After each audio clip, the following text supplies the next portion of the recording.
Hello, magandang gabi mga lalabs, mga vayots! Magandang shoutout po sa inyong lahat. Magandang umaga Pilipinas, Luzon, Visayas, and Mindanao. Sa mga kapwa ko din po taga Davao Region, may buntag sa inyong atanan. At sa mga kapwa ko rin po VFWs around the world. Hello, magandang araw po sa inyong lahat. Magandang shoutout. At kung bago lang din po kayo sa aking YouTube channel, huwag po kalimutan mag-subscribe, like, at share kung magustuhan po ninyo ang aking mga video. Maraming salamat in advance. So, topic natin ngayon mga loves, mga vayots ay, Diyos ko po, itong si Trillanes ba? Hindi pa talagang wala na itong kahihiyan sa katawan, no? Tagos hanggang buto. Hindi lang buto. Talagang nakahalo na sa buto at sa dugo ni Trillanes ang kanyang pagiging makapal ang mukha at walang hiya.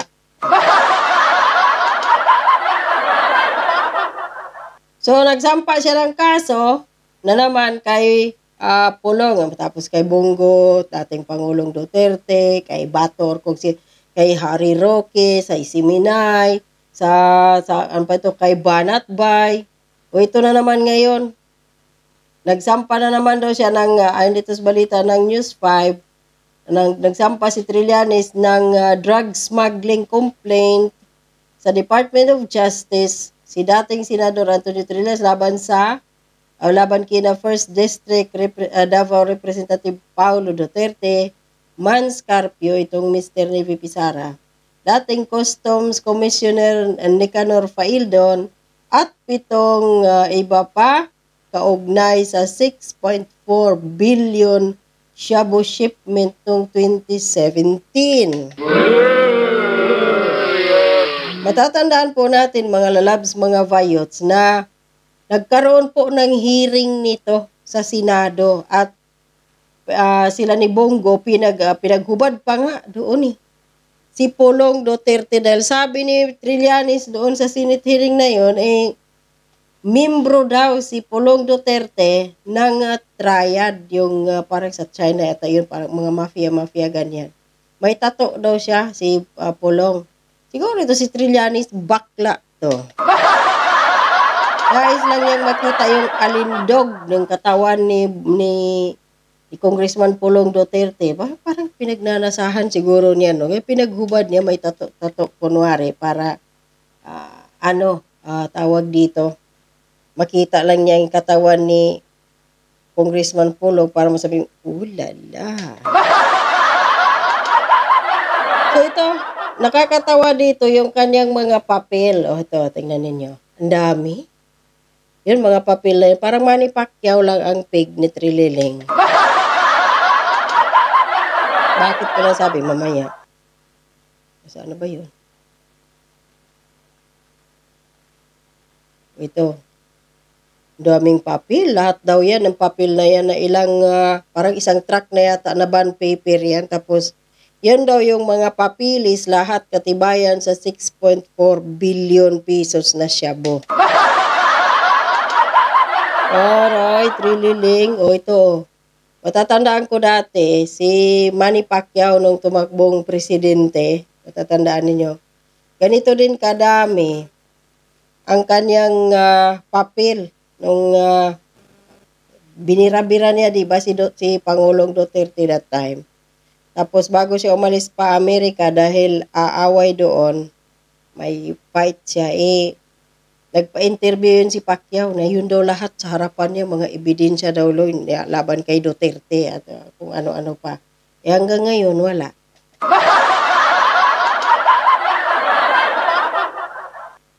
Puro mga drama lang. Dahil bakit? Pautot lang kasi nga, tumakbong presidente, gamit-gamit yung dating Pangulo. So ito na naman ngayon si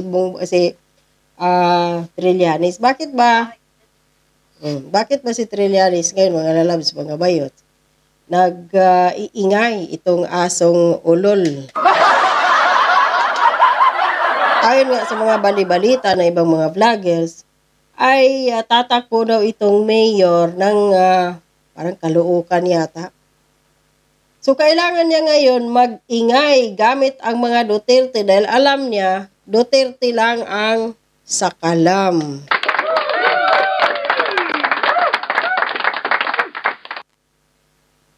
Ganyan, no?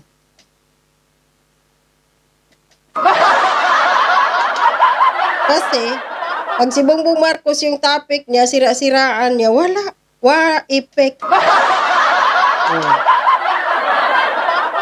Tandaan ninyo, kaluluoy man itong pambansang marites na to na si Antonio Trillanes, binansagan siya, diba, ng mga kongresista na pambansang marites. Kawawa. Bakit?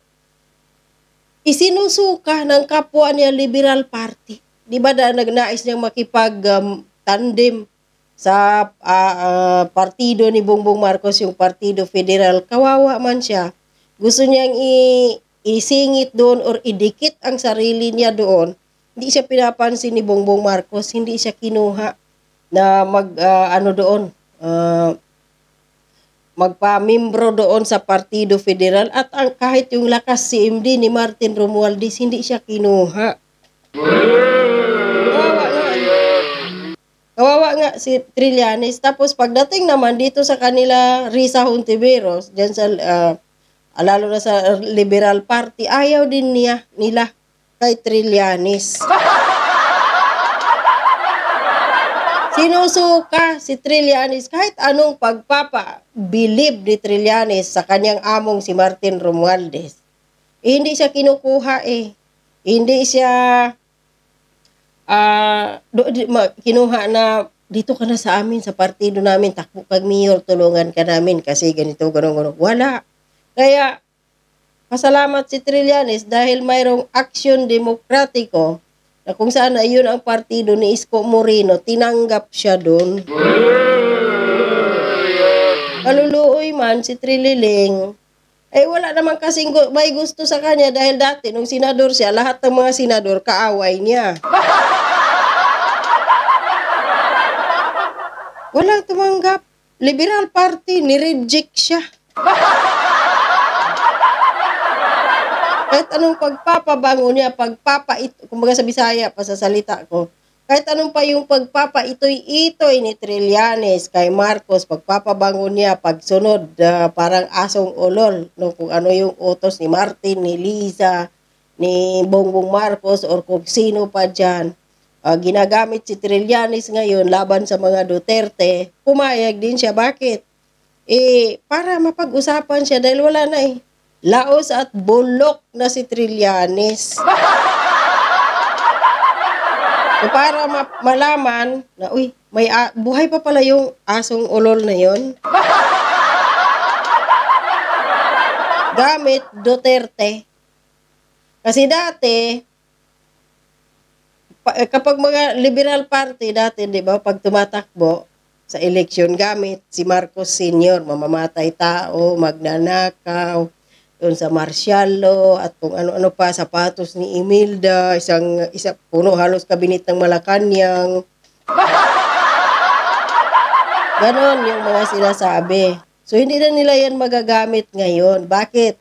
Dahil lumabas na po yung mga pinakatago-tagong sekreto ng mga Marcos at Aquino ng mga dilawang Liberal Party, mag-best friend pala sila sa likod. Binubudol lang yung mga tawag dito, mga supporters. Kunwari nag-aaway sila sa camera, sa mga interview, yung pala pagtalikod, party-party, magkasama, naghahalakhakan, mga putang ina. Hindi na nila yan ngayon magagamit dahil ni-reveal na yun ni Liza Marcos nung pumunta si Bimbi at saka si Josh doon sa Malacanang at kinonfirm ni Bongbong Marcos na tita nila yon. Tita ng dalawang bata si Liza. At hindi naman talaga sila magkaaway. Meron lang daw silang hindi pagkakasunduan pag updating sa politika. So nabudol ang itong dalawang partido. Itong Liberal at saka itong kay Marcos, itong pulahan na nagiging pulangaw na ngayon. Nabudol ang mga loyalista supporters at yung mga supporters din ng mga dilawan. Parehas do. Na-shoot sa bukag ba, sa banga.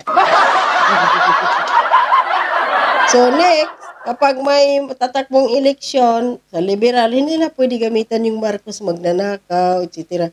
Tapos hindi na pwede din gamitin ng Marcos na yung mga Aquino, inapi kami sa loob ng 30, mahigit 3 dekada, etc. Pinagbintangan kaming kawatan, etc. Wala na.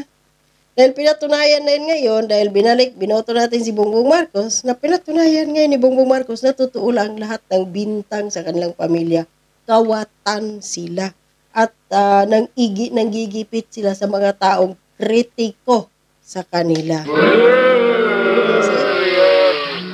So ngayon, si Trillanes, dahil gustong magpabango sa Marcos at kay Romualdez, nagpagamit ang putang inang aso. Marcos, pambansang tawag dito. Ano ba tawag niyan? Marites. So ito, kinasuhan din siya ni Pulong Duterte. So may respect din dito si Pulong kay Trillanes. So ito yung sagot ni Congressman Pulong Duterte sa demanda ni Trillanes, na which is, yung kaso na yun, matagal na yun 2017, 2018 pa, at na na yun sa Senate hearing. Walang napatunayan doon si Trillanes. Siya pa tuloy yung nahuli. Na mag-shot kamputa. So sabi dito ni Congressman Pulong Duterte, I welcome Antonio Trillanes' plan to file a drug smuggling case against me. This is a welcome development. Mas maganda ito dahil sa Korte ng Pilipinas ang pagdinig at hindi sa korte ng Facebook at utak ng isang trililing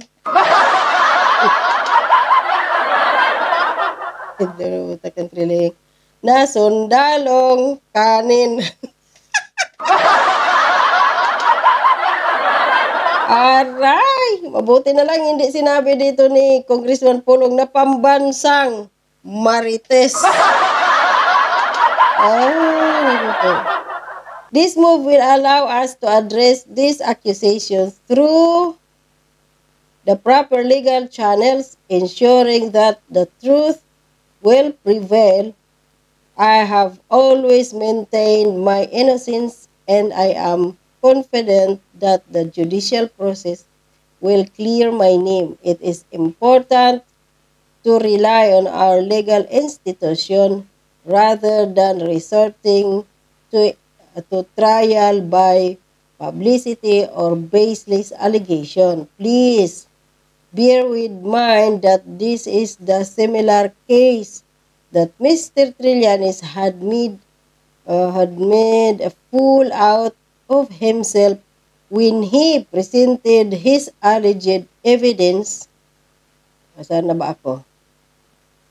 Against me as a mercenary. I am not surprised who Mr. Trillanes has once again fooled or nanlinlang or nanloko, ganyan, no?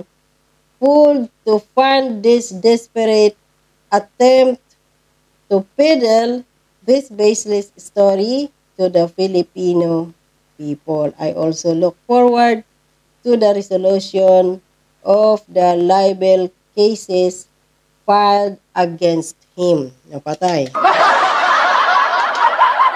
So, pagpailan ni Trillanes si Pulong sa Manila, mag-file din si Pulong ng libel sa Davao, yari ka trililing.